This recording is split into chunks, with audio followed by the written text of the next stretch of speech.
Sí, porque sale ahora Santiago Pisciani, donde estaba Alexis. Hasta que vuelva Alexis, Roberto, te comentaba, yo preguntaba si se iba a grabar, porque me interesara mucho poder enviarle esto luego a mi queridísimo amigo hermano César Núñez. Imagino yo que sí, se está grabando ahí en la pantalla a la izquierda. Roberto. Dice. Ahí se graba, correcto. O sea, una intranquilidad entonces saber eso, perfecto. Confirmo que se está grabando la reunión. Ahora, después, ya que te... ¿Cómo? Bueno, Te confirmo que se está grabando la reunión, después la subimos perfecto. a UNMTube y le pasamos el link. Eso era lo que estaba diciendo Alexis. Perfecto. No sé qué le pasó a Alexis, que se perdió, pero espero que, bueno, que vuelva. Él iba a hacer una presentación nuestra. Estoy acá. Bueno, ahí estás. Bueno, excelente. Sí. Estoy acá. Creo que llegamos hasta el momento en el que te estaba presentando a vos, Roberto. Sí. Decía que vamos a moderar con Roberto Marafiotti, que es nuestro decano, es el decano del Departamento de Humanidades y Ciencias Sociales de la universidad. Una serie de últimos pequeños detalles técnicos. Los invito a todos a apagar los micrófonos, con excepción, por supuesto, de Ana María, Roberto.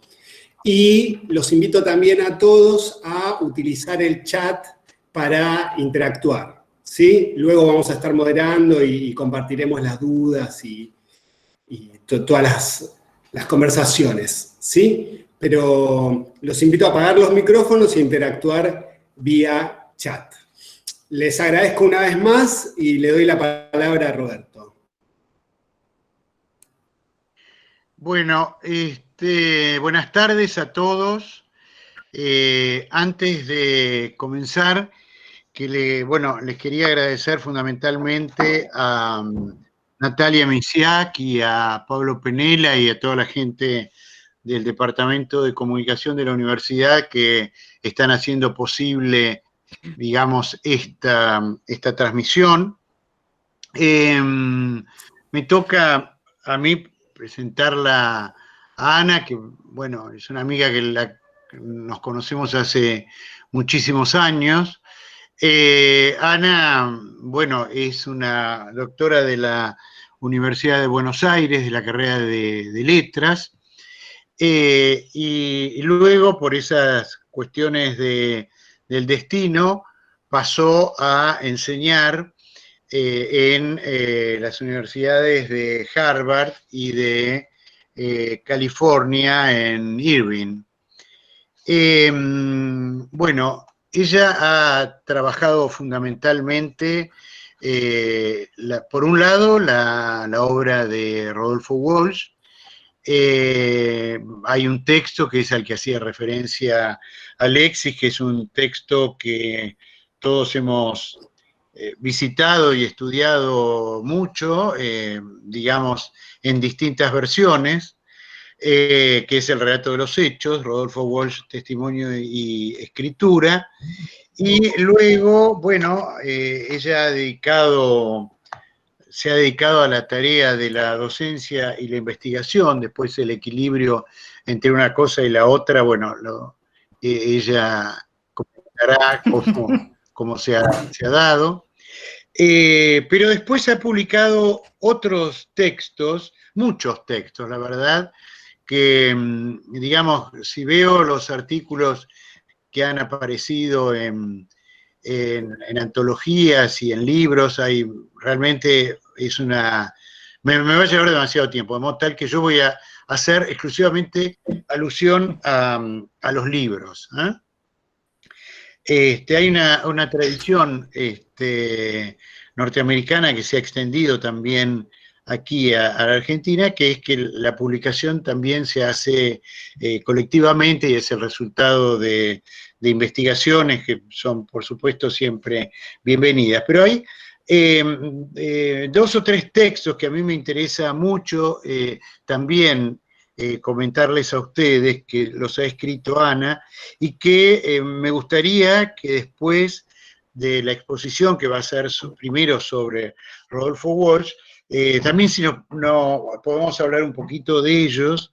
El último es un texto que yo no lo conozco de referencias, pero a través de la web, que sí, permite, digamos, espiar cosas, vi fragmentos y me resultó sumamente interesante. Les quiero decir que los otros dos textos uno se llama Juegos de Seducción y Traición, que es literatura y cultura de masas, ese es del año 2000. Después hay otro que es muy interesante, que se llama Instrucciones para la derrota, narrativas, éticas y políticas de perdedores.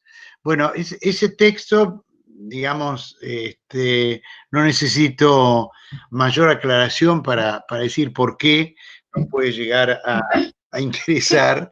Bueno, pertenecemos a una gran generación de perdedores, o por lo menos perdedores en un sentido muy vasto, cosa que me parece que es muy interesante esto que plantea Ana, porque también ella habla de mucho de la ética de la responsabilidad y de la ética de las convicciones y, bueno, lo que significa para los perdedores, bueno, en algún sentido triunfar a partir de tener ciertas ideas que son ideas consistentes, digamos, ¿eh?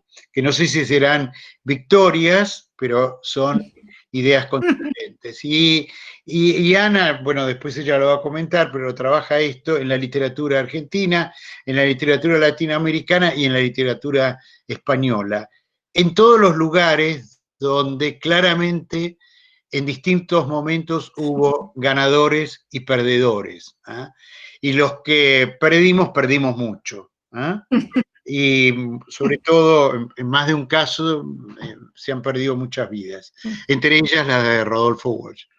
Y después hay otro texto, que es un texto editado, que ella lo publica con Luisa Vilés, que es una edición que hace, que es representaciones de la violencia en América Latina, genealogías culturales, formas literarias y dinámicas del presente. Bueno, esos son digamos, las cosas que querría, digamos, con las cuales la querría presentar a Ana. Le vuelvo a agradecer muchísimo que esté acá. Para nosotros, como dijo Alexis, la verdad es que tener una profesora que, bueno, que ha trabajado tantos años y ha investigado tanto es algo que nos llena de alegría, porque ahora ya está entre nosotros nuevamente y bueno, y podemos contar con ella. Hay una cosa buena que ha tenido la pandemia, que es que podemos hacer estos encuentros, en donde de repente, por ejemplo, tengo amigos acá que no son solamente de Buenos Aires ni de Moreno, sino que están afuera de la Argentina. Y tengo amigos en México y en España que por suerte están aquí. Bueno, así que te diría, Ana, que, digamos, adelante y después conversamos un rato acerca de esto. ¿Ah? ¿Te parece? Ok, me parece. Bueno, yo cuando te pregunté, sí, perdón. ¿Se superpuso vos eso algo? No. Antes que nada, quería agradecerte la invitación, por supuesto, y a la universidad, que en estos tiempos se puede hablar de otra cosa, aunque sea durante un ratito, y nos olvidemos de lo que nos pasa, ¿verdad? Es bueno, y gracias entonces por la invitación y por estar ahí escuchando durante un rato y atendiendo. Es agradable eso. No, cuando hablamos los dos, yo pensé en mencionar algunos aspectos del libro mío, y más que del libro, del problema del testimonio y de Walsh, porque el género testimonial se volvió un género central en el siglo XX y en el XXI. En este momento está con mucho auge, hay mucha gente trabajando en él. Y no es solamente Walsh, hay muchísimos. Me voy a referir a Walsh porque es lo que ustedes más conocen y además porque es una figura cara al corazón de todos nosotros. Pero aparte de eso, es interesante que sepan que el género atravesó el siglo XX, apareció como dominante y como un género con grandes perspectivas justo a partir de Walsh y del contacto con la cultura de masas, y lo atravesó y sigue hasta el presente, porque el género además tiene un vínculo muy fuerte es un género híbrido en primer lugar, y al ser híbrido es literario, hay gente que le niega esa condición, pero es un género literario, está vinculado a la historia, está vinculado al periodismo, y está vinculado a los géneros literarios X que tomen los diferentes autores. En todos los casos, a pesar de las enormes diferencias que hay de unos con otros, en todos, el pensar los modos de representar lo político en esos testimonios es fundamental. Y los modos de resolverlo son bien diferentes de un autor a otro. Pero en todos se dan ciertos rasgos, uno de los cuales es contar una historia que el periodismo no contó, o contó mal, u ocultó. Puede ser cualquiera de esas variables. Y contar una historia que siempre está ligada a la violencia. Por supuesto, con estas características básicas, el género tiene una gran presencia en nuestro presente. Y quería mencionarles algo que seguramente no saben, pero en este momento está muy presente en México. Es un género muy estudiado en México, muy trabajado y con muchos textos, precisamente por la situación de violencia que vive México. Y abarca en México las formas más variadas, no solo la narrativa, aparece poesía vanguardista, que es a su vez testimonio, porque este es otro de los puntos que yo quería señalar claramente.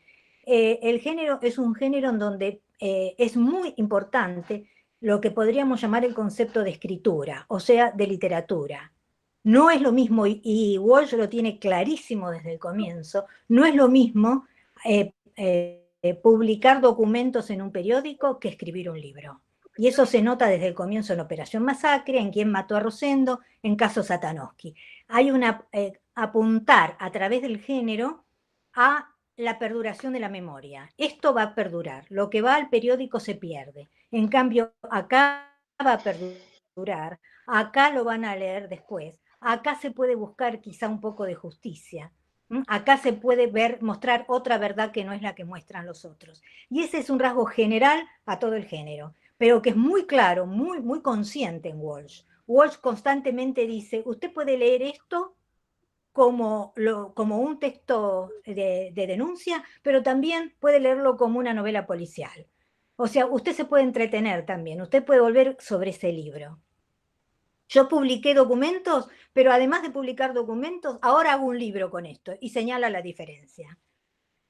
Por supuesto, esto no es tan consciente en todos, pero creo que marca una especie de rasgo del género, sobre todo del género relacionado con el testimonio periodístico.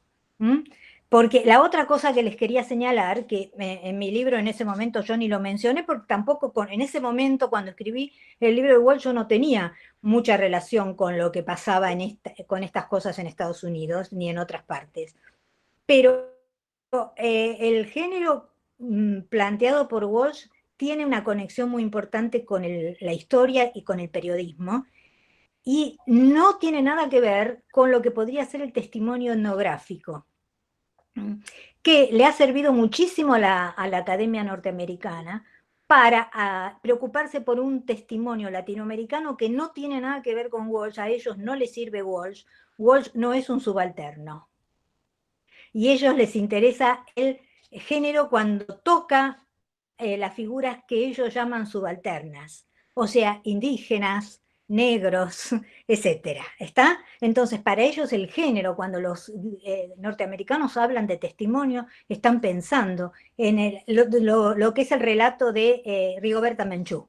El ejemplo es Rigoberta Menchú. Rigoberta Menchú habla, alguien la graba o la transforma o lo que sea, y Rigoberta es una subalterna para aquel blanco que la escucha. ¿Está? Ese es el género que predomina en el exterior, ¿no? Sobre todo en Estados Unidos. Por lo tanto, Walsh hace espacio para una forma que allí prácticamente no se conocía. O sea, son dos formas distintas. Y esto para decirles que el género tiene muchas alternativas diferentes en el presente y también en el pasado. La forma en que trabaja Walsh es una de esas formas y es la que me interesó a mí, pero existen otras, ¿me está? En cualquiera de los casos hay un rasgo básico que es la relación con el hecho social en el caso del etnográfico o político en el caso del relacionado con el periodismo, cualquiera de esas dos posibilidades, la relación con la violencia, el deseo de hacer una denuncia, el deseo de que se haga alguna justicia o por lo menos se lo intente y que haya memoria. Luego, el modo de desarrollarlo es otro, es diferente en cada caso. ¿Se entiende esto? ¿Estamos de acuerdo? Y en el modo de desarrollarlo particularmente de Walsh, el punto clave es la conexión con el género policial. ¿Por qué el policial? Porque él era un escritor en ese momento de relatos policiales, sobre todo. Y ese es un rasgo muy marcado en todos los que hacen testimonio. Su ficción, la forma en que hacen ficción, generalmente invade la forma en que hacen testimonio también. Y entonces aparece lo que podría ser la escritura. O sea, Walsh hace un texto que no es solo para informar, es para narrar, para contar, para generar suspenso, para provocar la tensión en el lector, aun cuando uno conozca los hechos. O sea, se pasa completamente a un campo que es el literario. A Walsh se lo puede leer sin saber quién era Satanowsky, sin saber o sin importarle a alguno. Claro que se pierde gran parte del trabajo, pero sin saber qué pasó con Operación Masacre, quiénes eran esos. Él da esa alternativa. Y su narrativa, su trabajo de escritura, es muy similar al que hacen sus cuentos.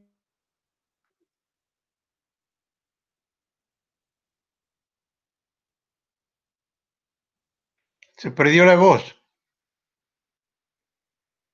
Todavía, aunque parezca mentira. Disculpe. Alexis. Volvió. Se perdió la voz. Para que no pase eso, Ay, wow. todo el resto de las personas deberían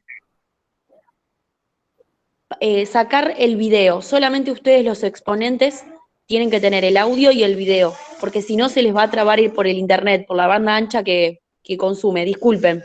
Ok. ¿Dónde quedamos? Gracias, Sofía. ¿Por dónde Gracias, quedamos? Sofía. Invitamos a todos a desactivar las cámaras en pos de mantener una conexión más estable. Bueno, yo no sé dónde quedaron sin escucharme. No, solo no te escuchamos las últimas palabras nomás. Ah, bueno, de repente no pasa nada. se te escuchó. Perdón. ¿Me escuchan ahora?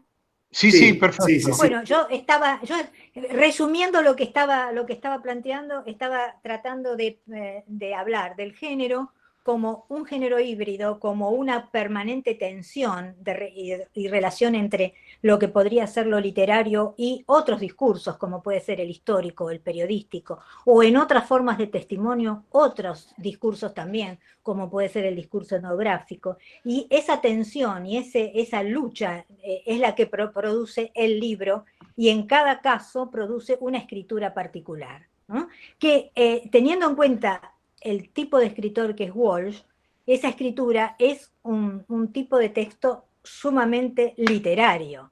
Operación Masacre, aparte de todo lo que podamos decir desde el punto de vista político, es un texto profundamente literario, en donde están todas las marcas literarias de Walsh, de su ficción también, ¿está? Él juega con ambas cosas. Y creo que lo último que llegué a decir, no sé si se escuchó, es que no, en ellos, y en él particularmente, no se trata solo de informar, como podría ser el texto periodístico, sino que se trata de narrar y sostener al lector en una tensión permanente. El lector lo sigue aun cuando sepa lo que ha pasado.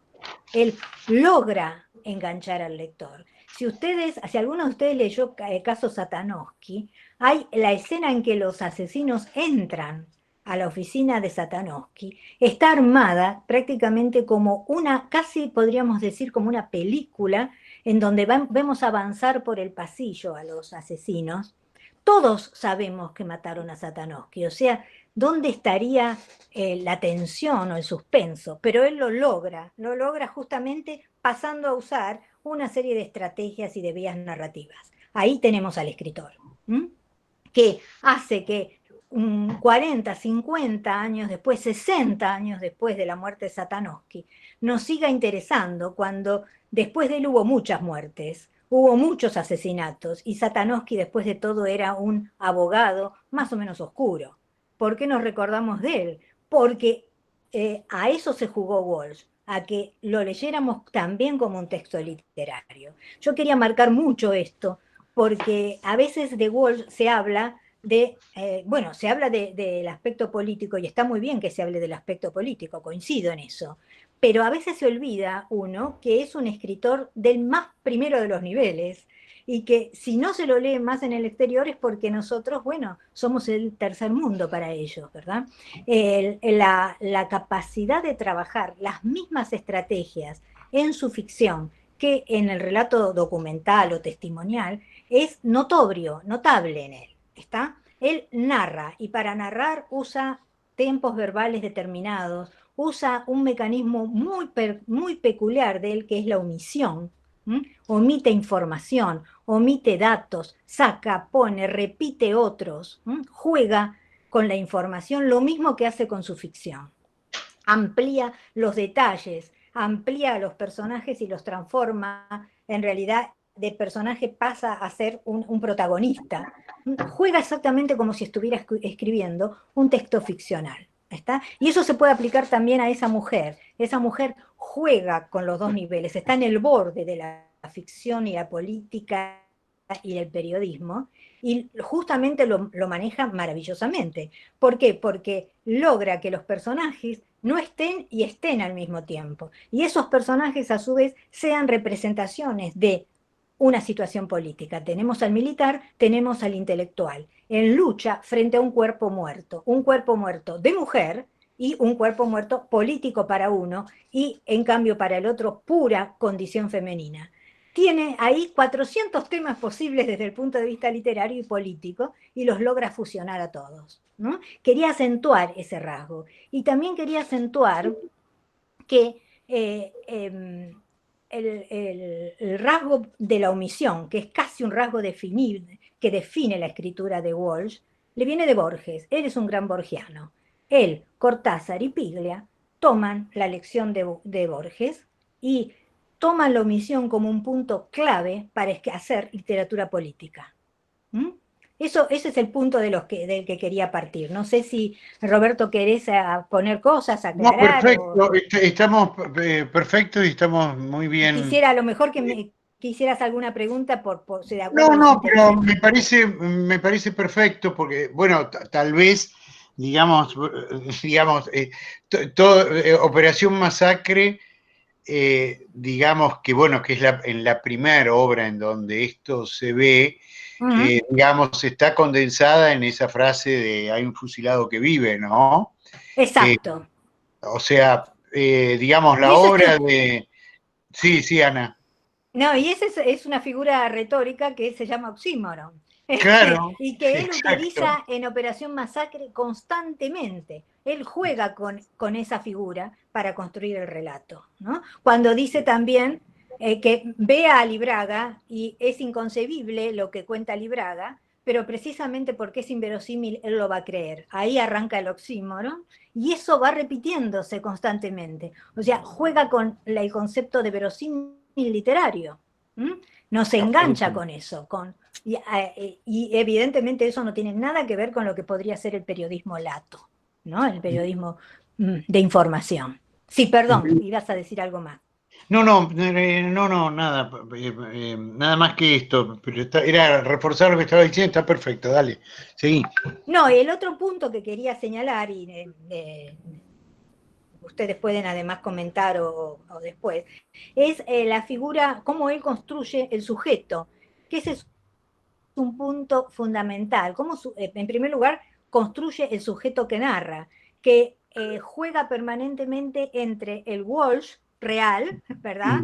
el detective que investiga y juega mucho con la noción de detective a la manera de la novela negra policial norteamericana, eso está muy claro, y con el periodista, y el personaje y con el narrador. Constantemente oscila entre esos lugares, lo mismo que oscilan otros personajes, pero sobre todo el sujeto.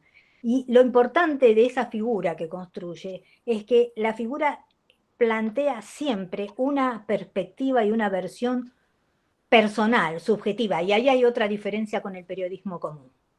El periodismo común siempre está diciendo que es objetivo, que es neutral, nunca lo es, pero eso no importa, lo dice.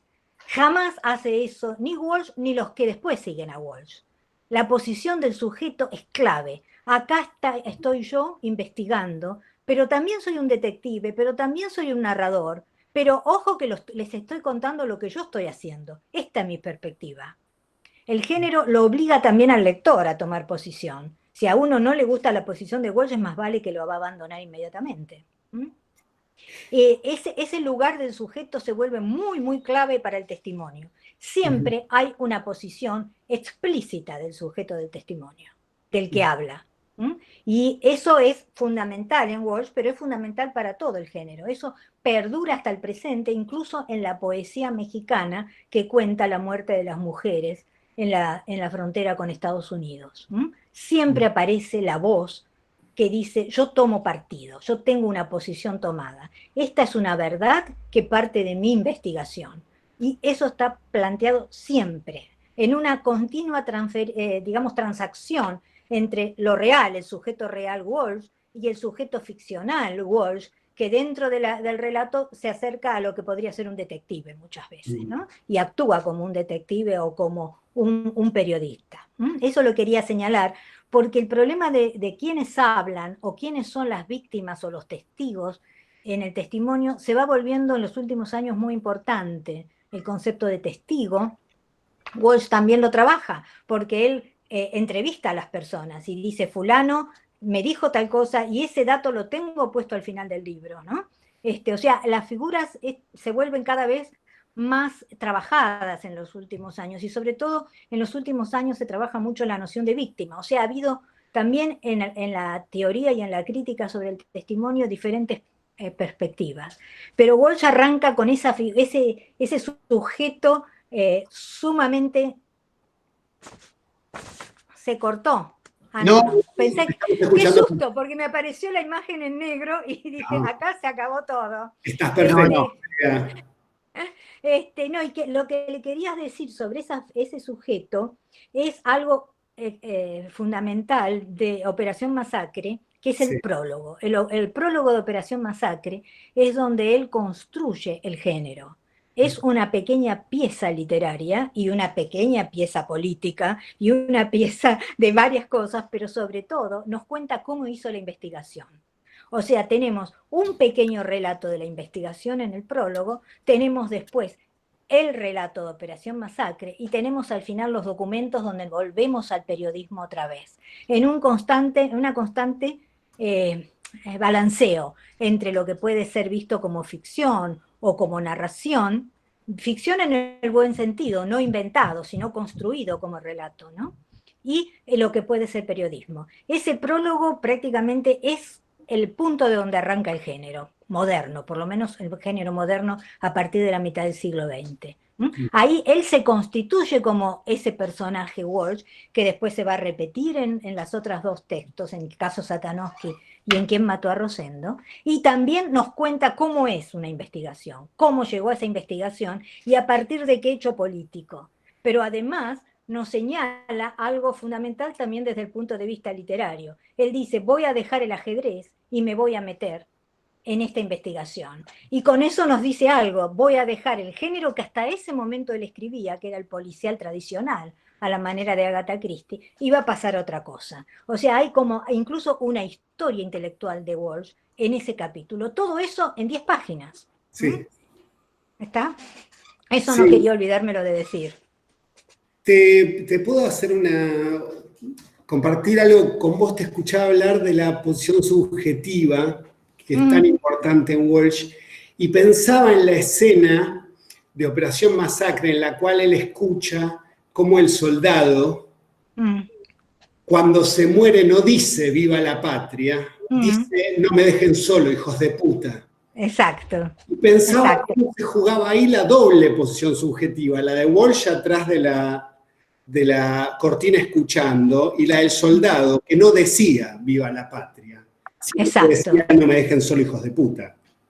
Y ese ahí, a partir de esa escena, él se construye como el detective y el periodista que investiga.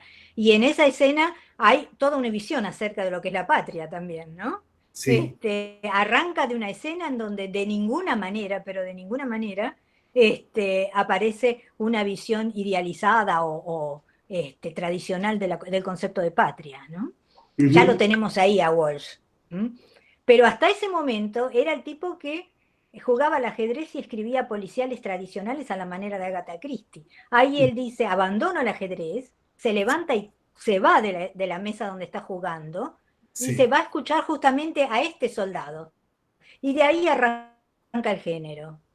O sea, su capacidad de construir escenas totalmente literarias, narrativas, casi de cine incluso. Hay escenas que son cinematográficas, como el momento del fusilamiento. Es una escena cinematográfica en donde incluso dice, recurre a Chesterton y a los cuentos de Chesterton. Es una escena fantástica, dice, cuando ve el basural. Esto es digno de un cuento. Sí. Y esa noción la tiene tan clara, la de impactar en el lector, que en los documentos que él publicó primero en el periódico, no lo llamaba basural, lo llamaba yuyal.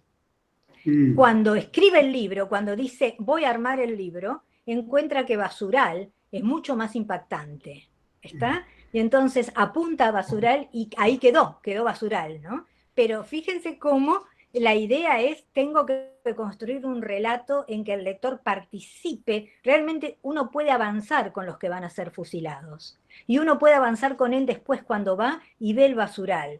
O sea, eso se logra cuando uno narrativiza, cuando uno construye una escritura literaria. El periodismo es otra cosa, es información, ¿no? Exactamente, esa escena fundante, digamos, para Walsh, la que acabas de mencionar, Roberto. Es fundante para el libro. Sí. Sí. No sé. Sí. Sigamos. No, sigamos. Quería escuchar preguntas o lo que quiera.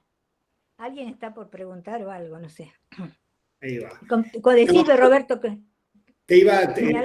Soy Alexis, Ana María, que te pregunté, ¿cómo estás? Que recién hablábamos de la escena del soldado. Sabes que hoy más temprano, en una clase, comentando Operación Masacre, y a partir de la pregunta de una alumna, que lo que decía es cómo puedo hacer para que un texto periodístico sea mejor, pensábamos en la omisión de Walsh, ¿no? En las omisiones de Walsh, y en particular retomábamos cómo cuando empieza Walsh a describir a esos fusilados, incluso hace toda una serie de juegos que son evidentemente incomprobables, ¿no? Hay un personaje que va caminando a esa escena que ya per se está narrada como una omisión, que es la escena de vamos a jugar a las cartas y escuchar la pelea, cuando en realidad no estamos yendo a jugar a las cartas y escuchar la pelea. Y por otra parte, uno de los personajes va recordando el arroz con pollo que le había hecho a la mujer. Digo, también en ese juego, ¿no? Hay una estrategia narrativa. Total.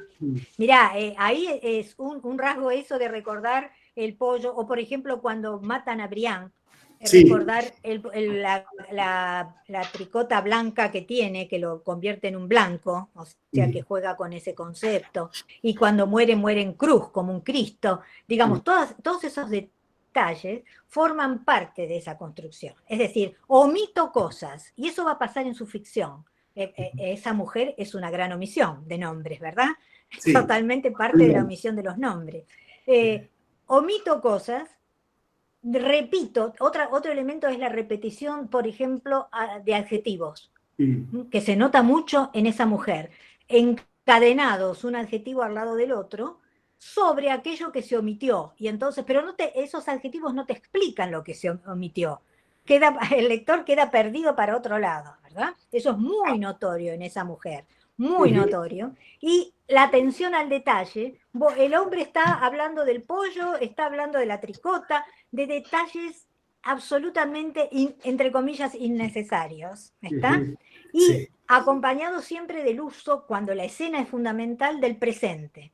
Nunca nos cuenta en pasado la escena central. Fíjense en el momento de los fusilamientos. Todo es en presente. Y va siguiendo una figura y la otra como si estuviéramos en una película. Va a ser lo mismo en caso Satanowski. Va a ser lo mismo en Quién mató a Rosendo. La escena, las balas que cruzan la mesa, todo es... Exacto, exacto. El detalle, yo diría que aparece el detalle, la omisión, la repetición, el uso del presente, una serie de rasgos absolutamente literarios que los podéis encontrar en los cuentos de él. Si uno piensa en un cuento como Fotos, nota al pie, es notorio eso, ¿no? Sí. Fotos es un cuento sostenido por la omisión. La mitad de las cosas... miren, yo conozco a la traductora de Walsh al inglés, que ganó un premio con la traducción de esa mujer, y ella realmente me decía, es tremendo traducirlo al inglés, tremendo, porque es tanta digamos, cada palabra genera una cantidad y una amplitud de posibilidades, en tanto mucho se omite, que no, por ejemplo, el caso de Nota al pie, ¿cómo hago para traducir ese cuento? Me decía, de hecho lo hizo, pero era la desesperación de decir, ¿y esta palabra cómo está usada? Y está usada en 40 sentidos al mismo tiempo. Y eso pasa con los textos testimoniales de la misma manera que con la ficción. Igual. Sí. Incluso estoy pensando en esta cuestión excesiva, ¿no? El detalle excesivo en esa mujer. Pienso en el cartel de Coca-Cola.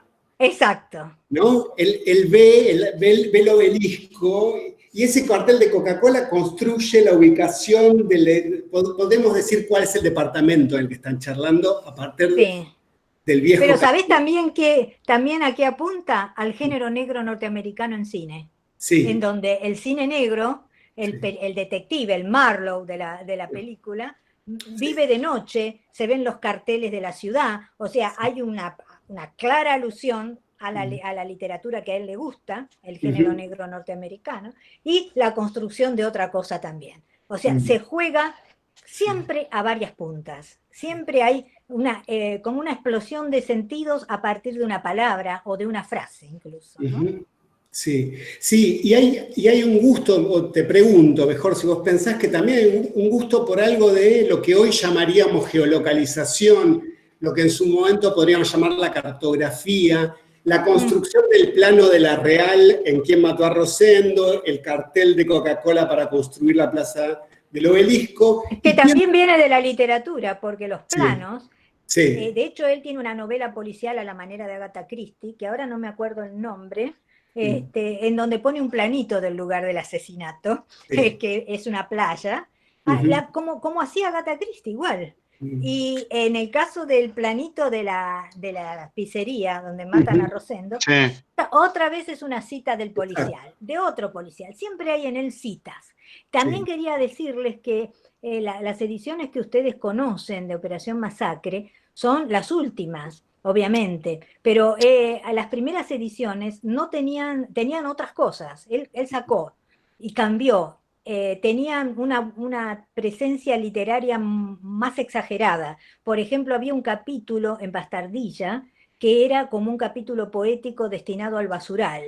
Y también tenía un epígrafe que venía de Eliot, el escritor Eliot, y él lo cambió por una frase del comisario que manda el fusilamiento, ¿no? O sea, él también jugó a lo largo de las diferentes ediciones con las diferentes posibilidades de balancear lo literario y lo periodístico.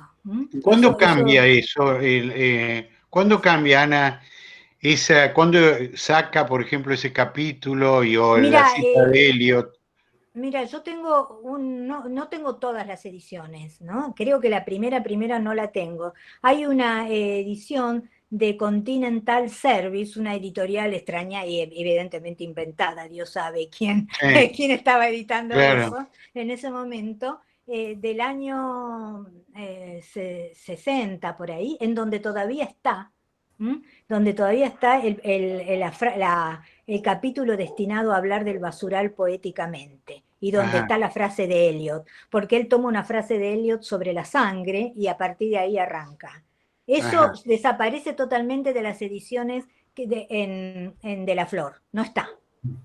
Si hay en el medio alguna que lo repitió, no sé, pero las primeras ediciones de La Flor ya no lo tienen, que son todas en vida. Porque él además trabajó mucho, no solamente esas modificaciones, sino las modificaciones del final. Las ediciones iban actualizando situaciones periodísticas, por ejemplo, cuando fue lo de Aramburu, él lo pone en el final. Cuando aparece, cuando se hace Él todavía vive, cuando se hace la película de Operación Masacre, él lo pone al final, esa es la última. Y de hecho la edición posterior a su muerte, que hace de La Flor, siguiendo esa tradición, pone la carta a la Junta, ¿no? O sea, en el final él va actualizando información y pareciera que en la primera parte se ocupa más de construir el relato que atrape al lector. No sé exactamente cuánto duró esos fragmentos tan poéticos. Hasta los primeros años de los 60, hasta que hace contrato y entra en De La Flor, todavía parece que estaba. Yo tengo 2 ediciones que lo tienen, muy, muy primeras, del 57, 58, aunque no es la primera. Y luego la de ese Continental Service, en donde hay ya algunas modificaciones. Ana María, tengo algunas preguntas y comentarios de los asistentes, que si querés puedo compartir con vos. Encantada. Sandra Montenegro, por ejemplo, piensa las descripciones de Walsh en relación con el matadero de Echeverría. Bueno, podría ser. El matadero se reitera a lo largo de la historia, ¿no? No sé, no lo he pensado, habría que pensarlo. ¿Por qué? Por la aparición de lo sangriento. Pero en realidad en Walsh no aparece lo sangriento. A la mejor manera del policial, salvo en el momento del fusilamiento, las corridas, nunca tenemos la explosión de la sangre. Pero bueno. Bien, y Javier Oroquieta pregunta: ¿es viable cierta clasificación de la escritura de Walsh dentro de la no ficción o todavía existe polémica sobre eso? Bueno, en realidad ya sabemos cómo funcionan los nombres en la academia y para los críticos. Yo he tomado siempre no ficción como sinónimo de testimonio, para simplificar las cosas, ¿no? Puesto que no es no ficción, ese es un término muy norteamericano, no ficción. Y señala el hecho de que no hay inventado, lo que hay es construido, es un relato construido, que no es lo mismo que inventado. Para mí, desde el punto de vista de la práctica, me resulta absolutamente igual el concepto, pero se usa mucho, se usa de hecho en el presente para hablar de testimonio en México o en otros lugares. Sí, sí, totalmente. Abro a preguntas, si hay alguien que quiera compartir, consultas, comentarios. Yo vi alguna pregunta que se escapó rápido acá abajo y no alcancé a verla del todo, no, pero alguien preguntaba... aquí tengo más. Veamos. Gabriela Costanzo quería preguntar a Ana María sobre los puntos en común entre Walsh y Borges, en referencia a los recursos literarios que utiliza Walsh para narrar.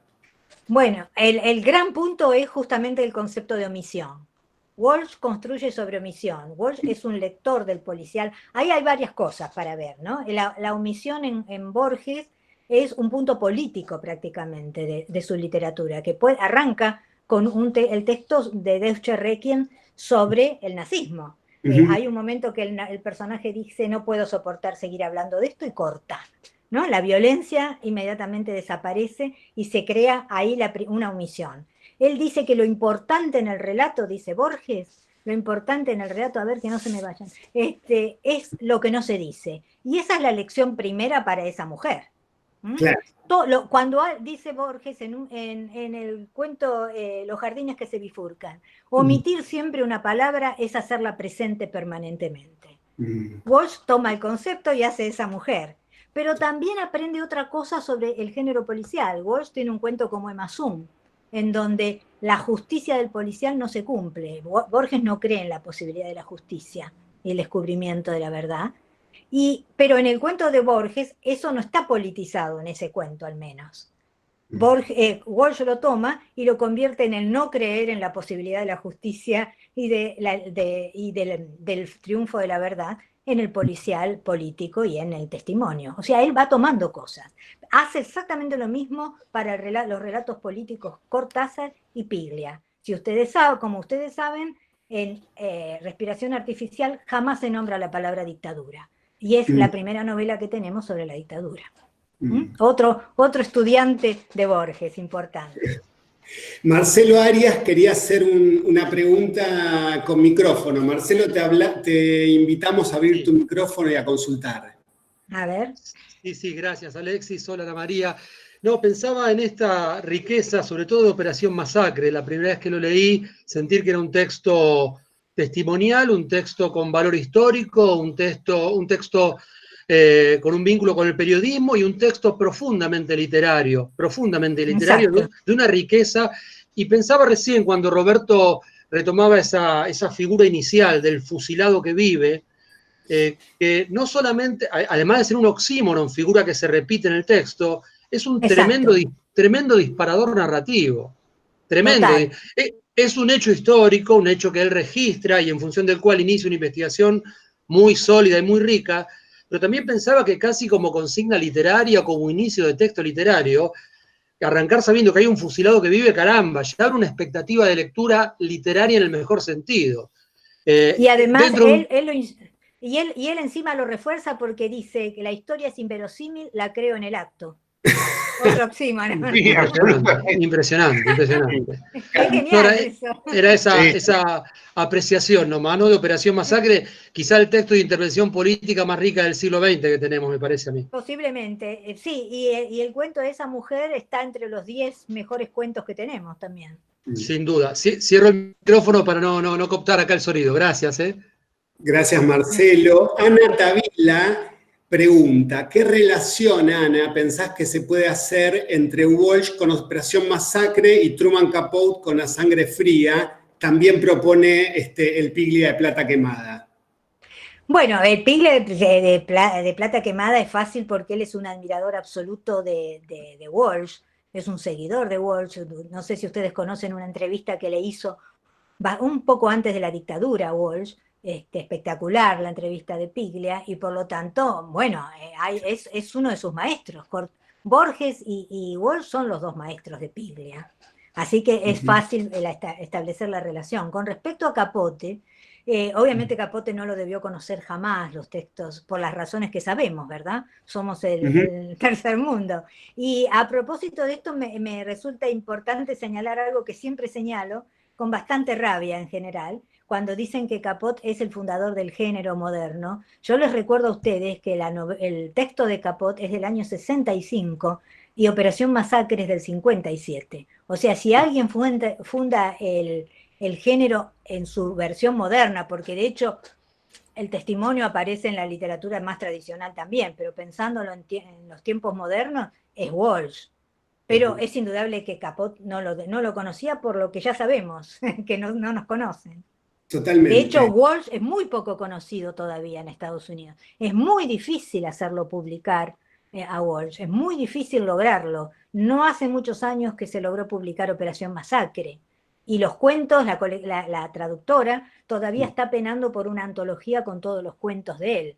Así que no interesa del mismo modo. O sea, dudo muchísimo que Capote lo haya conocido. Por otro lado, el género tiene una tradición también en la Alemania entre las dos guerras. Aparece por primera vez el género en los alemanes. Los alemanes tienen una larga tradición que es muy similar a la de Walsh. Yo no sé si Walsh conocía a algunos de los alemanes de ese periodo, pero quizá Capote sí. No, eso no lo sé, ¿no? Posiblemente no. Los norteamericanos no suelen conocer lo que hay del otro lado. Qué interesante va a ser leer cosas como Irlandeses detrás de un gato en inglés, ¿verdad? Sí, sí, y te voy a decir que es una buena traducción. Una Ajá. buena traducción. Tradujo toda la serie de los irlandeses, esa mujer, fotos y cartas, las dos conectadas, nota al pie y alguno más que ahora no me acuerdo. Creo que Imaginaria también está traducido. Bien. Hay un dato, disculpen, ¿no? Pero hay un dato para recordar que nosotros en la universidad tenemos unas publicaciones que se llaman La Gaceta, y bueno, en dos oportunidades, en un caso hemos publicado una serie de cuentos, pequeños cuentos de Walsh, entre los cuales está Irlandeses detrás de un gato. Y la otra cuestión que me parece que también es interesante es que él estudió el secundario en el Instituto FAI de Moreno, que todavía existe, y que, bueno, no es más, en el momento en que él estudió era una escuela pupila, pero ahora no es más una escuela pupila, es una escuela abierta, pero todavía existe. O sea que son datos así de color como para... Sí, con la mala fama que le hizo Walsh, no sé cómo les habrá ido. Bueno, no importa, pero... No, bueno, porque eran los curas palutinos, pero bueno, después los curas palutinos se reivindicaron por un poco supuesto, en la pero historia. en la época de Walsh no creo que uno tuviera mucha No, ahí. no, para nada, para nada. Aquí... Igual que las damas de la Sociedad de Beneficencia, que uno cuando lee eso se acuerda del edificio de la universidad y se acuerda de esas damas, de las que hablan. Claro. Aquí Armando Minguzzi, un docente de la casa, tiene la siguiente pregunta. Dice, entre los cronistas contemporáneos, ¿a quiénes, Ana María, podemos mencionar o quiénes llaman tu atención en el derrotero de Walsh?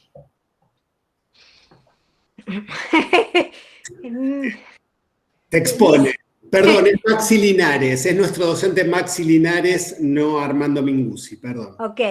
Bueno, el silencio que me invade es porque me cuesta mucho encontrar, sí, quizá a fines del siglo XX. En el presente no encuentro nada que esté igual o que esté a ese nivel. Hacia la última parte del siglo XX sí hay figuras. Hay algunos puertorriqueños que han hecho relato documental interesantes.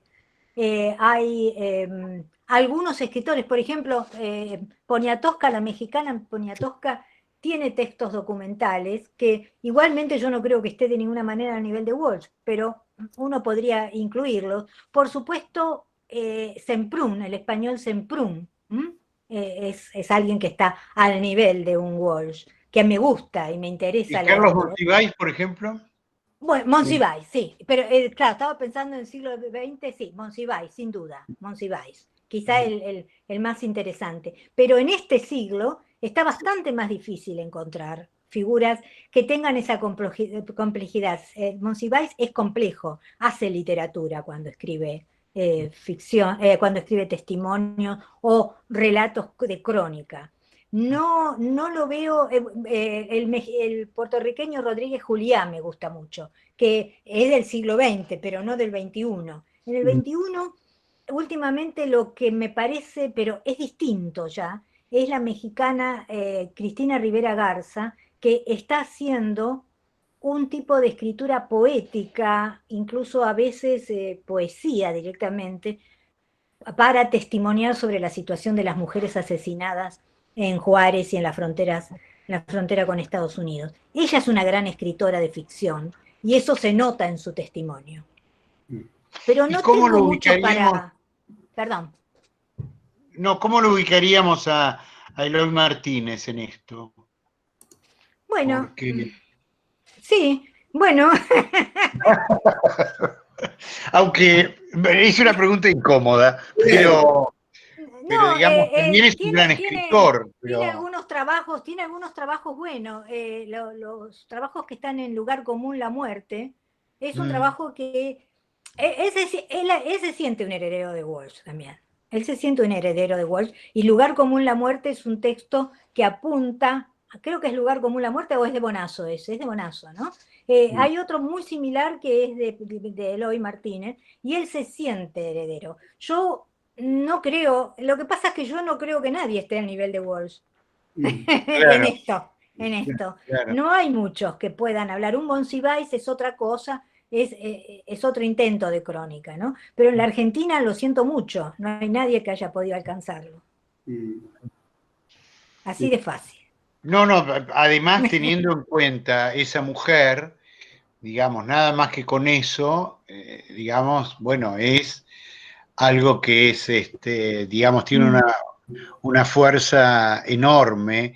Y claro, lo que pasa es que la vida, porque por ahí también uno piensa en Eloy Martínez, o piensa en Feynman, o piensa en Horacio González y demás, pero digamos, no tienen, no es la misma densidad que Walsh. No, y no construyeron relatos explícitamente, en el caso, relatos testimoniales a la manera de un relato como Operación Masacre. Uno puede dar claro. Uno puede dar Operación Masacre a un público extranjero que no sepa nada del tema y lo va a leer como un policial maravilloso, y después va a decir, acá hay una cuestión política y demás, pero se va a enganchar por el texto policial.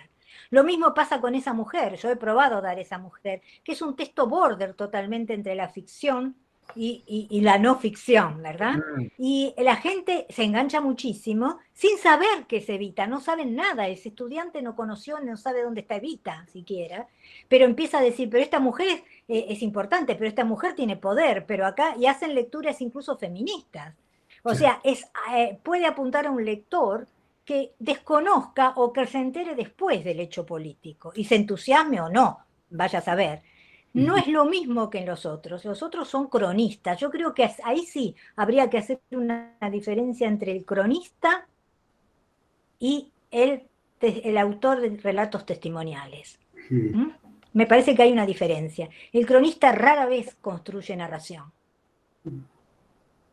Pero puedo estar equivocada, ¿no? Por supuesto. Claro, no, pensaba digamos, hay una situación que tal vez es compleja por, digamos, la historia de Walsh, que hace que, digamos, para todos tenga una suerte de densidad, digamos, mucho más importante que la de cualquier escritor, si bien probablemente si uno compara el volumen de la obra de Walsh respecto de otros, bueno, uno dice, bueno, no es tanto, pero bueno, él murió a los 50 años, pero de repente se mandó esa mujer y se mandó la carta a las juntas, que bueno, que digamos, tienen una fuerza enorme.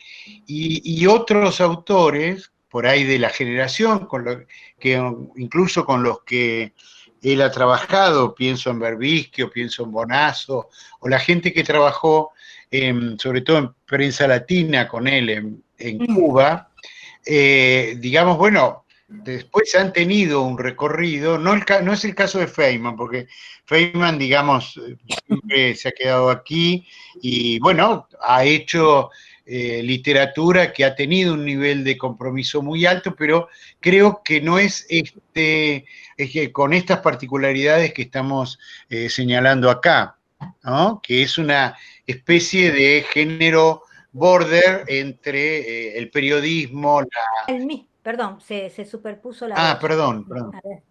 No sé, te perdí. No, lo que quería decir es, por un lado, que Walsh, los relatos testimoniales de él están, desde el punto de vista literario, en el mismo nivel literario que su ficción y en el mejor de los niveles literarios. No siempre se da eso. Alguien pregunta, yo vi recién en el mensaje, ¿qué pasa con los relatos de García Márquez, relato de un náufrago y noticia de un secuestro? Sin duda son buenos textos, pero nadie podría compararlos con su gran ficción. no es lo mismo.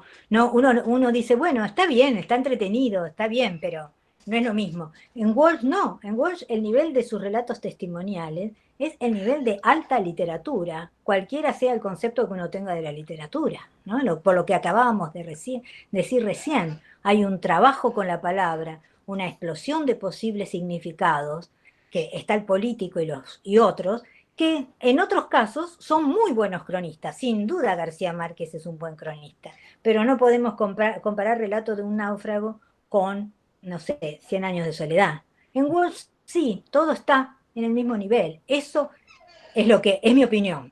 Acá estoy yo opinando a la mejor manera de Walsh. Esta es mi versión de los hechos. Resulta inverosímil, pero lo creemos en el acto. Bueno, no está mal. Vos sabés que una docente, una colega nuestra que está en esta charla, solía contar que en los años 90, en una escuela de Herley, durante varios años una profesora de literatura daba Operación Masacre como una novela. Sí, claro. Sin saber ella misma que no hablábamos de una novela, ¿verdad? Sí. Bueno, pasa con muchos de los textos testimoniales. Con Poniatowska pasa mucho. Hay trabajos de ella que algunos creen testimonial y otros ficción. No, discute la gente diciendo, no, es esto, es aquello. Se da eso. Para que la haya podido pensar como una novela, es porque se puede leer como una novela, ¿no? Sí. Bueno, quizás ahí está la relación más directa o más evidente entre Walsh y Capote, digo, más allá de quién fue, sí. Digo, pasa en La sangre fría, que hay algo de lo que llamas alta literatura, si yo no me equivoco, en relación con Total. El relato de los hechos. Sí, no, el texto de Capote es impecable, y ahí tenés un trabajo que es Capote en ficción y es Capote en La sangre fría, eso sin duda. Sí. Sin duda. Sí, Dick podría ser tanto un personaje de la ficción como es la mucama a la que él acompaña a limpiar la casa, ¿no? Exactamente, sí. Eso es así. Sí, tengo una pregunta que hace Mariela Rodríguez. Pregunta, ¿cómo se podría considerar o categorizar la novela testimonial de hijos de desaparecidos? Pienso en El mar y la serpiente, por ejemplo, etcétera. Bueno, ese es un tema ese es una variable de los últimos años. De hecho, hay gente trabajando ese tipo de textos. Es decir, ahí es donde aparece lo que yo les decía a ustedes. Hubo 2 congresos en la Universidad de La Plata sobre este tema en los 2 años pasados, en el 19 y en el 18, sobre el testimonio centrado en gran parte en los trabajos de los hijos de desaparecidos. Y ahí es donde empieza a aparecer otras figuras, ya no el sujeto narrador que me interesó a mí en su momento en Walsh, sino la figura del testigo o el relato testimonial sin testigo, puesto que el hijo de desaparecidos no es testigo, pero es víctima y es parte de la historia. Entonces hay mucha gente trabajando y es casi ya en este momento, yo diría, una especialidad. Conozco gente dedicada a trabajar relatos de hijos desde el punto de vista del testimonio. Sí, además, piensen ustedes que muchos de los relatos testimoniales, de los relatos presentados como ficcionales de hijos, por ejemplo, los de Laura Alcoba, es muy difícil decidir la cantidad de ficción o de testimonio que hay ahí, ¿no? Es muy diferente al relato de investigación de Walsh, pero sí está un punto, digamos, también un lugar muy difícil de diferenciar entre la ficción y el testimonio. Ella dice que es novela, pero todos sabemos que hay gran parte de su biografía instalada. Y no solo en ella, está en Brizuela, en Brusone, en muchos de los narradores de hijos, que son las historias de ellos. Por eso yo les decía al comienzo en un momento, bueno... Se perdió. Sí, tengo la esperanza de que vuelva. En la narrativa de hijos, exacto. Sí, se perdió un poquito, Ana. Sí, mencionaste a Brusone y... A Y se Brizuela. perdió. Yo mencioné a Laura Alcoba como Sí, sí. ejemplar de Sí. esto. Mencioné a Brusone Ujú. y a Brizuela. Brizuela falleció hace muy poco, muy Sí, joven, sí. hace un año o Sí. dos. Y en todos los casos es una narrativa de hijos de desaparecidos, ¿verdad? Ujú. Que también hay textos dentro de hijos que no son de hijos de desaparecidos, pero que funcionan como de hijos, como el de López, ¿verdad? Una muchacha muy bella. Que no, eso es ficción pura, pero es muy difícil diferenciarlo. Uno tiene que saber que López no es hijo de desaparecido para pensar en la diferencia con un texto de Brusone o de Brizuela, ¿verdad? Ahí hay todo un tema interesante en lo que serían los bordes de la ficción y del testimonio. Y está hay cantidad de gente trabajando en esto. Y ya van 2 congresos en que fueron, uno de los centros de los 2 congresos fue esa literatura, exactamente, sí. ¿Y vos te referís a los congresos que se hicieron en el CCK? Porque... No, que se hicieron en la Universidad de La Plata, yo asistí a los dos. Ok. En la Universidad de La Plata, en el 18.1 sobre el testimonio. El del año pasado yo asistí, pero no hablé, pero estaba centrado en las figuras femeninas, pero el anterior estaba centrado no necesariamente en los textos de mujeres, pero de hijos, pero había bastantes trabajos. Y hay especialistas en la Argentina y también fuera de la Argentina, gente que está especializada en la narrativa de hijos. Uno de los puntos de esos estudios son justamente el tema del testimonio. Claro.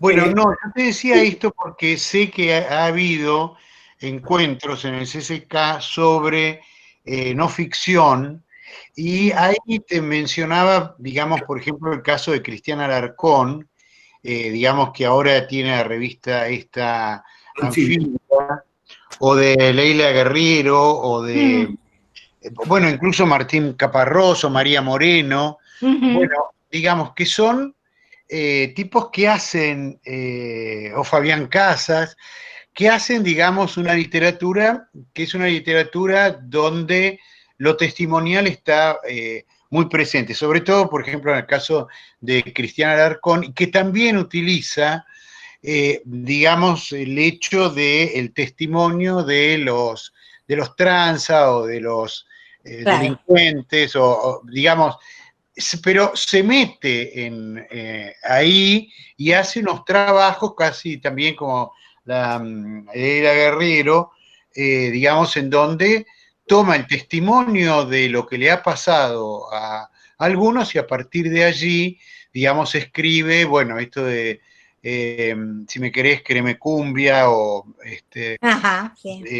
no me acuerdo ahora el otro nombre, pero digamos, bueno, son tipos que trabajan permanentemente y además tienen presente esto de Walsh, lo toman permanentemente como referencia. También lo toman a Roberto Art, Bueno, un antecedente son... tranza, eso. Claro, un antecedente son algunas de las aguafuertes de Art. Art tiene varias aguafuertes que son realmente como una especie de comienzo del género, ¿no? Hay una que se llama He visto morir, que él narra, está presente como periodista en el fusilamiento o el asesinato de Di Giovanni. Claro.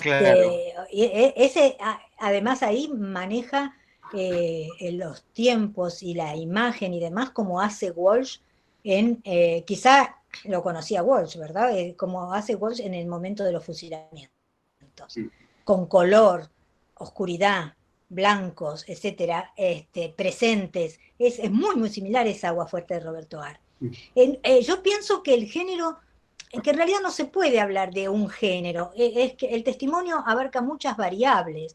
La de Walsh es particularmente una, muy ligada a la violencia política y a la violencia y a los mecanismos del periodismo. Pero como yo les decía al comienzo, también están los relatos etnográficos, que sería otra forma, o las ficciones, las crónicas forman parte de esto, o las ficciones que están en el border, como son los relatos de hijos, o el mismo cuento de esa mujer. O sea, me parece que uno puede plantear la riqueza de estas posibilidades, ¿no? Y claro, Walsh es indudablemente el maestro que está detrás, ¿no? De todos ellos, prácticamente. Salvo alguna figura perdida en el pasado, como puede ser, perdida en el pasado quiero decir no que nadie la recuerde, sino que está muy atrás, como pueden ser las Aguafuertes de Art, ¿no? Y me parece que las posibilidades son muchas. Los escritores que están trabajando desde hijos no hacen lo mismo, hacen otra cosa, pero uno no podría decir que esas ficciones están absolutamente alejadas del documental también. Digamos, son terrenos resbaladizos, pero también la clasificación es una cuestión muy académica. No sé si es necesario pasarse la vida clasificando, ¿no? Sí. Ahí, por suerte, hay un participante en esta sala que corrige los nombres de los dos textos de Cristiana Alarcón, que le agradezco mucho, porque, digamos, son los títulos de Cristiana Alarcón, son dos textos realmente deliciosos, sí, pero que además, sí, como tienen tanto la cuestión del querer, si me querés, bueno, estos dos textos. No, quiero que me toquen cumbia y si me querés que me danza. Eso.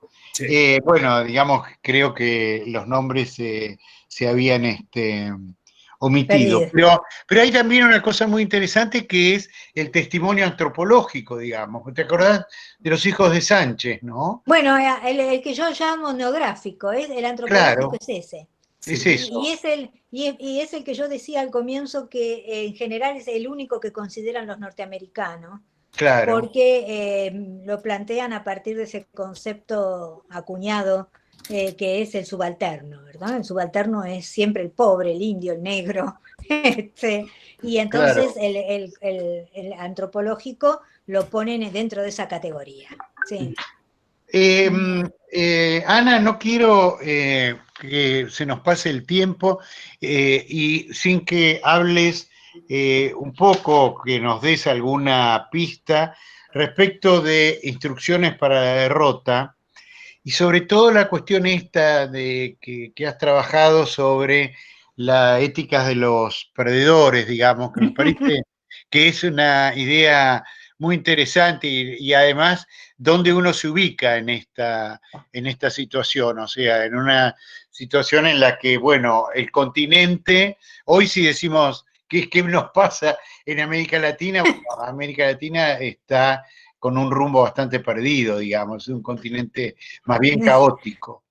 Y bueno, y vos has planteado esto tanto desde el lado de Latinoamérica como desde el lado de España. De España. Y en España, sí, digamos, vos tomás Javier Cercas, sí, para atacarlo, pero tomo una cantidad enorme de narradores porque hay muchos, pero antes que nada quería decir que el título del libro se lo debo a Juan Sasturán, me lo regaló Juan Sasturán, porque la frase Instrucciones para la derrota pertenece a su personaje Chenique, el detective Chenique de Manual de Perdedores, claro, que a mí me encanta y que lo usé en muchísimas ocasiones. Entonces le pedí permiso a que si podía usar la frase. En algún momento Chenique en Manual de Perdedores dice habría que hacer instrucciones para la derrota. A mí me encantó la frase y entonces le pedí permiso y conté con el permiso de él. En segundo lugar, creo que la pasión por los perdedores es obvia, ¿no es cierto? Pertenezco a la generación en que hemos perdido constantemente, entonces, bueno, es importante, es un tema que lo toca a uno.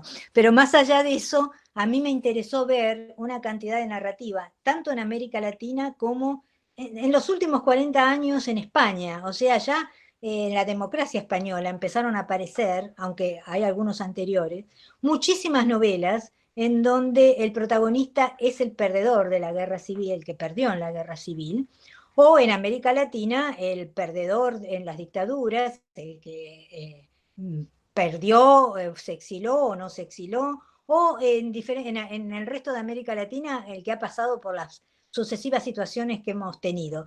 Entonces, es una narrativa no de dictadura, es una narrativa que se concentra en la figura del perdedor posteriormente a la dictadura o al episodio dramático, cómo puede sobrevivir a la derrota.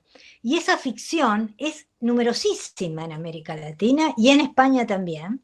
En algunos casos con textos muy buenos, en otros casos no tanto, pero es enorme la cantidad de textos. Incluso hay un texto español que se llama Los girasoles ciegos, de Méndez, que ya falleció también el autor, que tiene dos relatos paradigmáticos, ¿no? De alguien que está en el bando de Franco, pero cuando ve que pierden los republicanos, se pasa a los republicanos porque le parece obsceno estar entre los ganadores. O sea, toma un camino ético de apoyo o de estar con la figura del perdedor.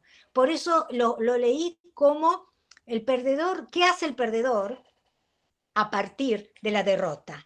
Quiero aclararles que en general los textos de ficción no siguen lo que ocurrió en lo real. Generalmente las respuestas en los textos en muchos casos son lo que desearíamos que fuera y en otros casos son múltiples posibilidades, pero no responde necesariamente a lo real, ¿eh? No tiene nada que ver con el testimonio esto, ni con los hechos reales. La mayoría de los perdedores son héroes precisamente porque asumen la derrota sin transar con los victoriosos. Como sabemos, eso en lo real no es tan común, ¿verdad? En cambio, en la ficción, el héroe es alguien que toma la ética, justamente por eso de lo que vos decías, ¿no? La ética de la convicción. No va a pactar, no va a aceptar y va a esperar, se prepara para el futuro. Eso es muy frecuente en la narración española y en gran parte de la narrativa latinoamericana, ¿no? Aparecen esas figuras que son héroes en espera, que asumen una posición ética y que han sido derrotados, pero que jamás van a ceder, no se van a agarrar al carro de los triunfadores. Y por supuesto hay narrativas que no, hay textos que al contrario están del lado del victorioso, hay muchísimas alternativas, pero me interesó el tema porque justamente es un problema ético, ¿no? Frente a la derrota hay varias opciones y la ética de la convicción sería la que domina a estos personajes. Un poco el concepto de Antígona, no me importa cuál es la ley, no me importa lo que me conviene, tengo que hacer lo que yo pienso que tengo que hacer. Y eso es un punto central de estos relatos. Así que empecé con algunos y avanzaron. Muchos relatos policiales, otra vez Asturain apareció ahí, sus personajes, muchos son. Hay un cuento de él que se llama San Jodete, y que es un héroe, es un perdedor nato, un perdedor político, ¿no? Y hay muchos españoles, el caso de los girasoles ciegos de Méndez es realmente excepcional. Y bueno, se armó un libro finalmente con todo eso. Y también con algunos que están del lado de los triunfadores, aunque no lo digan. Hay textos narraciones que desprecian la figura del perdedor, ¿no? Historia de Maita de Vargas Llosa es un ejemplo, ¿no? Se dedica a destruir al perdedor, como no podía ser menos. Y bueno, hay variantes. Pero ahí Entonces, Vargas Llosa es complejo porque, como siempre, digamos, uno sabe lo que piensa, pero el sueño del Celta es una perspectiva diferente, digamos. Uno piensa, el personaje del sueño del Celta no lo puede escribir Vargas Llosa, y escribe Vargas Llosa, por supuesto, ¿no? no. Yo he dejado de leer a Vargas Llosa, te Ah. confieso, pero Historia de Maita. Pero Historia el de sueño del Maita. Celta es muy bueno, ¿eh? Ok, y la vida es corta, no creo que pueda leerlo. Pero Historia de Maita es un libro de su periodo todavía no actual, ¿verdad? Y es la Claro. historia de un revolucionario, pero ese revolucionario es destruido y despreciado sistemáticamente de una forma muy ambigua. Te estoy dando una versión muy brutal, ¿no es cierto? Pero Bien. está lejos de ser el perdedor ético de otros textos. O sea que en la literatura de los últimos 40 años hay estas variables, hay muchos textos pensando el perdedor y pensándolo desde lugares éticos o no éticos, depende, pero me interesaba mucho eso y terminó siendo un libro, sí. Ahora, lo siento muy cercano al corazón. claro, pero además es muy ¿Cómo? interesante, no, que hay otro aspecto que me parece que es también muy interesante, porque pienso, por ejemplo, en Javier Cercas, que también es alguien que trata de revisar la historia de España con relación al franquismo y todo lo que significó esto, pero digamos, siempre hay una situación absolutamente ambigua respecto, digamos, por empezar, en Los Soldados de Salamina, ¿no? Donde están. Bueno, yo lo puse junto a Historia de Maita en el capítulo Ah, bueno, correspondiente a la anterior. mira, claro, bueno, Sí, está, yo a los dos los destruyo desde el punto de vista ético, porque yo creo que Soldado de Salamina es una novela en algún punto obscena con respecto a esa mirada humanitaria que tiene el texto. No, no me importa Javier Cercas, no sé dónde está parado, me refiero al texto, ¿verdad? sí, sí, sí, sí, Esa mirada humanitaria en donde al final todo es igual, es lo mismo el que luchó de un bando a que el que luchó de otro bando. No es así, no todo es igual, ¿está? No es exacto, uno está siempre en un bando. Esa exacto. neutralidad Hay, es hay una mirada absolutamente, cínica, ¿no? es una mirada cínica, y me parece que hay cosas en donde la mirada cínica no puede estar, ¿no? Yo lo Digamos, comparo con un texto de Manuel Rivas, del español Manuel Rivas, que tiene El lápiz del carpintero. El lápiz del carpintero tiene una escena similar a la escena que tiene Cercas.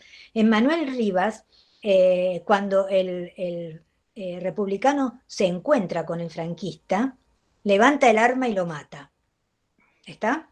En mm, el caso de Cercas, el tipo no lo mata y sigue alegremente por los caminos, ¿verdad? sí, Esa solución humanista de somos hombres, no, no somos hombres, son dos bandos en guerra y uno claro, destruyó al otro. En el caso sí, de la novela de Manuel Rivas, que me parece muy linda, no es una gran novela, pero es una muy linda novela, El lápiz del carpintero, que también se hizo película en su momento en España.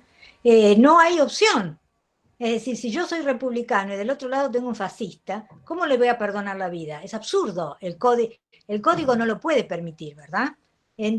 La visión humanista y general de Cercas me parece lamentable, pero eso también es mi posición. Yo tengo No, bueno, posición. pero eso se repite también en El Impostor, no sé si leíste El Impostor de Cercas, en donde también él lo que hace es, bueno, desnuda a alguien que durante 30 años estuvo en una organización de derechos humanos y al mismo tiempo Mm, plantea que fue secuestrado por los nazis y demás, y en realidad no hubo nunca ningún tipo de vínculo con los nazis, y en realidad el tipo efectivamente es un impostor. Ahora, cuando terminás de leer esto, digamos, uno se pregunta, bueno, ¿y entonces qué hacemos con este hombre? Porque, digamos, exacto. todo Bueno, está bien, es lo la misma, desechamos. es la misma eh, ambigüedad que tiene el personaje de Maita en Vargallosa. Es esa ambigüedad claro, en que justamente me fui a elegir como personaje a una figura que podría ser buena, pero resultó mala y nunca resuelvo nada. En el caso de Soldados de Salamina, no me parece casual que el título venga de un libro de un fascista. claro. Caramba, caramba, ¿cómo le voy a poner a mi libro el título de un fascista? No sé, es como si en vez de haberme prestado el título Juan Sasturain para mi libro, Sí, sí, sí, me lo hubiera prestado, no sé, que no me atrevo a decir, a Guinness. Es un disparate, uno no claro. cita a otro. ¿Está? La cita, aunque sea tácita, te está dando una posición. Sí, sí, sí, sí, sí. Y lo mismo pasa también, pero de otra manera con Anatomía de un instante, ¿no? Que también es otra de Cercas que trata el tejerazo, en donde, digamos, organizan una trama narrativa a partir de una secuencia histórica. La idea, por supuesto, de Javier Cercas en en Anatomía de un instante es excelente, es eh, detener la historia y en ese momento ver todas las fuerzas que están en pugna en el surgimiento de la democracia española y digamos todo lo que hay ahí en términos del juego del rey y los sectores políticos que intervienen y más. Es interesantísima. de todas maneras tiene esta cosa que siempre tiene cercas, ¿no? En donde Exacto, uno dice, bueno, exacto. ¿y dónde estamos parados, digamos, ¿no? Exacto. No Las es... novelas son interesantes porque él tiene oficio, pero si uno Exacto. empieza a raspar, siempre los personajes son de una ambigüedad, sin resolución. Si ustedes se acuerdan de Soldados a la Mina, al final, la escena esa de los soldados parecía el final de una película norteamericana, ¿no? Los seres Sí. humanos nos amamos todos porque nos queremos. Sí, Pero, sí. ¿cómo va a decir eso en España después de los 40 años de franquismo? ¿Verdad? Sí, Yo sí. no digo si es o no el pensamiento de Cercas, pero es el punto central de sus libros. Puede, a lo Sí. mejor él es un revolucionario, no sé, lo dudo, No, pero yo también lo dudo. a mí me parece que Pero está no, más cerca de Vargas Llosa que de otro lado.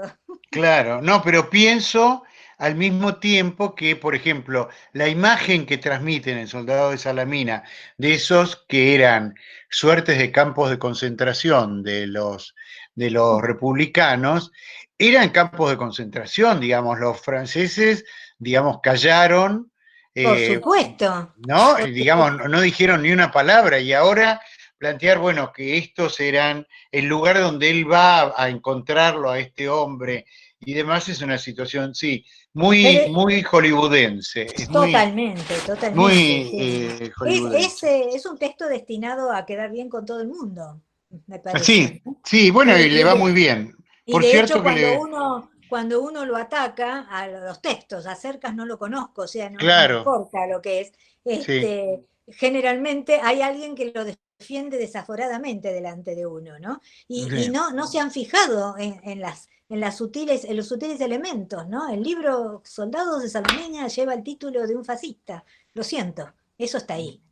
Bien, bien, bueno. Y lo mismo pasa en México, en la literatura mexicana, ¿no? Digo, porque de repente veo que hay, creo que cuando hablamos telefónicamente hablamos de Juan Villoro, Sí, y, bueno, y hay toda una serie, bueno, vos nombraste a Poniatowska, pero hay una serie de escritores que también tienen esta perspectiva de tomar la historia y reescribirla desde oh una sí, perspectiva literaria. Y por otro lado también se hace en Brasil, ¿eh? Porque, digamos, de repente hay, aparecen.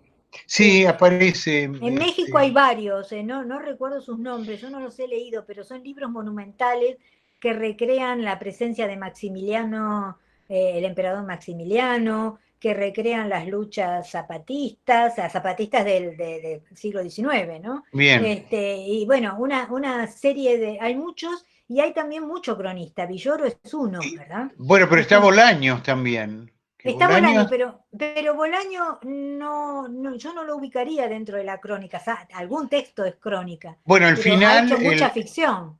claro, sí, sí, está bien, los detectives, pero hablo, por ejemplo, de 2066, que ahí, digamos, el tipo se basa sobre las noticias de las muertes de las Exacto, exacto. mujeres, ¿no? Sí. De todas maneras, la manera en que cuenta esa noticia ya no es periodística, ¿verdad? No, claro, Ahí no, no, está. no, No es ahí periodística. ya hay directamente literatura, digamos, sin Claro, duda. alguien puso Taibo 2, Taibo 2 también, Taibo 2 tiene ficción, Taibo 2 tiene un camino más o menos parecido y similar al de Juan Sasturain. Ha hecho mucho policial, ha hecho también ficción y también ha hecho relato documental, algunos, no muchos, y ahora biografía, la biografía del Che, por ejemplo, ¿no? O sea, Ajá, tiene un camino paralelo Taibo 2 también. ajá. Y tiene cosas interesantes, eh, digamos, es un buen narrador. Prefiero Sasturán, pero es Bueno, buen narrador. muy bien. Bueno, eh, Ana, no te imaginas cómo te agradezco el que hayas participado aquí y bueno, por supuesto, también les agradezco a todos los que han estado y bueno, esperemos que no perder el No, contacto y no, yo les bueno, agradezco a ustedes. Es realmente un placer estar y poder conversar sobre Walsh, sobre todo, y poder hablar de otra cosa en estos momentos, ¿verdad? Poder entusiasmarse otra vez con los temas que para uno son caros, ¿no? Sí, por Importantes. supuesto. Así que agradezco muchísimo la invitación y agradezco también a todos los que han estado escuchando y se han aguantado sentaditos en sus casas. Claro, y además hay otra cosa que, digamos, esto, bueno, lo estamos grabando y seguramente hay alumnos de Introducción a la Comunicación que lo van a ver, algunos estarán aquí presentes, otros no, pero, digamos, me parece maravilloso que, digamos, en medio de esta situación igual podamos llegarnos y por ahí, si no es ahora, bueno, verán después el video grabado y te escucharán y al mismo tiempo, bueno, verán que seguimos con una actividad muy intensa, que es lo que nos interesa hacer en esta universidad, ¿no? Que por otro lado es una universidad pública y eso Exactamente, es una muy universidad importante. pública. Y eso te quería comentar antes de que nos vayamos, porque, bueno, ahora esto se redefine todo y redefine el futuro también, pero para nosotros es un lugar muy importante, es la biblioteca. Ajá. Y la biblioteca es el lugar donde, bueno, como cuando uno cursó la facultad y demás, es un lugar de encuentro, es un lugar de estudio y bueno, y es el lugar en donde nos gustaría trabajar y demás. Y yo sé que mucho trabajo tuyo lo has hecho en bibliotecas. Y sí, mira, el trabajo de Walsh lo hice todavía viviendo en la Argentina, fue mi tesis doctoral en la UBA. Ajá. Y ahí no, bueno, no existía internet, vamos a partir de ahí. Y tenía fotocopias de cosas y bueno, trabajaba como ya sabemos. Pero los dos siguientes libros, tanto el de Cultura de Masas como este del que hablamos recién, Instrucciones para la Derrota, no Sí. hubiera podido hacerlo sin bibliotecas norteamericanas. Digamos, yo no soy muy generosa con los norteamericanos, a pesar de que me han tratado bien, pero debo reconocer que sus bibliotecas son las que le permiten a uno hacer investigación, ¿no?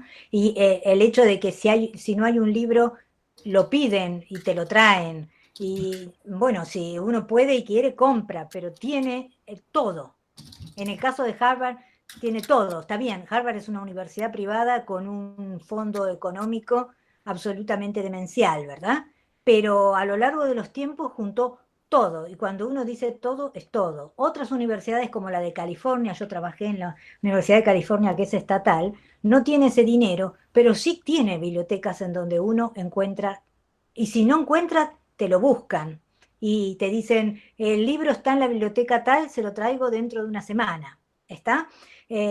No hubiera podido leer la cantidad de autores españoles, la cantidad de autores latinoamericanos, incluso a veces descartando, porque uno mira y dice, este no lo quiero, no me gusta o no me sirve. El material teórico, en el caso de los dos libros, si no hubiera tenido esas bibliotecas. Eso es clave. No existirían esos dos libros. Así de fácil. Sí, sí, sin duda, sin duda. Bueno, nosotros tenemos una biblioteca que, bueno, ojalá se siga nutriendo de textos. Sin duda, digamos, la tecnología nos favorece mucho en estos tiempos, con lo cual me parece que, digamos, se va a poder solucionar las dificultades que hayan. De hecho, de todas maneras, la investigación sigue porque los recursos en las bibliotecas son centrales para la investigación, Totalmente. ¿cierto? Y además en los actuales tiempos, los estudiantes, bueno, en todos los tiempos, yo tampoco tenía dinero para comprar todos los libros, ¿no es cierto? El estudiante no puede comprar todo. Claro. ¿No? Y en su Sí, momento sí. tampoco en nuestra época teníamos tanto dinero y ahora menos. Y entonces, bueno, tener un libro, poderlo, porque online hay algo, algunas cosas están online, otras no. ¿No? Pero Bien. ciertamente, claro, online resuelve en parte eso, pero sí Sí, es sí. necesaria una biblioteca. Hay cosas que, por ejemplo, yo trabajo siempre con narrativa contemporánea. Muchos autores, sobre todo los de ficción, no permiten el online porque serían perder derechos. Entonces, si no me lo compra la biblioteca, ¿qué hago? Me lo tengo que comprar yo. Claro, No hay otra. claro. Bueno, Alexis, Sí, ¿estás ahí? Bueno, yo creo que por le supuesto. agradecemos a Ana María y, Por bueno, supuesto. Sí, le ¿Ah? agradecemos a Ana María. Yo quería, además de volver a agradecerle, estaban mencionando en el chat algunas cátedras que la saludan, el taller de comunicación, Gracias. estructuras narrativas audiovisuales, incluso el taller anual de la orientación en periodismo de UBA también está saludando. Y varios preguntan si esta charla va a estar grabada online. La respuesta es que sí, por supuesto. En unos días esta charla va a estar disponible para todo el mundo en UNMTube, que está en unmtube.unm.edu.ar. Yo pegué el vínculo en el chat, ¿sí? Con lo cual todos van a poder volver a leer esta charla bajo licencia Creative Commons, a escuchar, no a leer, ¿no? ¿Cómo Sí. es para entrar? ¿Podés volver a repetir? Por supuesto, unmtube.unm.edu.ar. Bien. Aquí va a estar colgada en unos días esta charla. Volvemos a agradecer a la Dirección de Comunicación Institucional, a Natacha Misiak. A Natacha, que está ahí todavía, y a Pablo Penela, que dice videoconferencia, pero sabemos que está. De Sí, modo tal que, está Gisela, bueno, estuvo Paula hasta recién, les agradecemos muchísimo a todos. Pero Ana María, ha sido un placer enorme escucharte. Para mí también, fue un placer enorme charlar, porque bueno, además es un tema que me resulta absolutamente caro con mi corazón. Y bien. por lo tanto es un placer hablar y olvidar lo que estamos viviendo y recordar otra cosa buena, ¿no? Bueno, y nos vamos a volver a ver y a comer juntos y Eso a sí, encontrarnos. Eso es importantísimo. ¿Ah? llegará ese momento, estoy segura. Llegará. Un abrazo a todos y muchas gracias por el tiempo que han perdido conmigo. No, lo hemos ganado. Gracias. Gracias a Chao, todos. gracias. Buenas tardes. Gracias. Chao. Chao. Chao, Ana. Chao.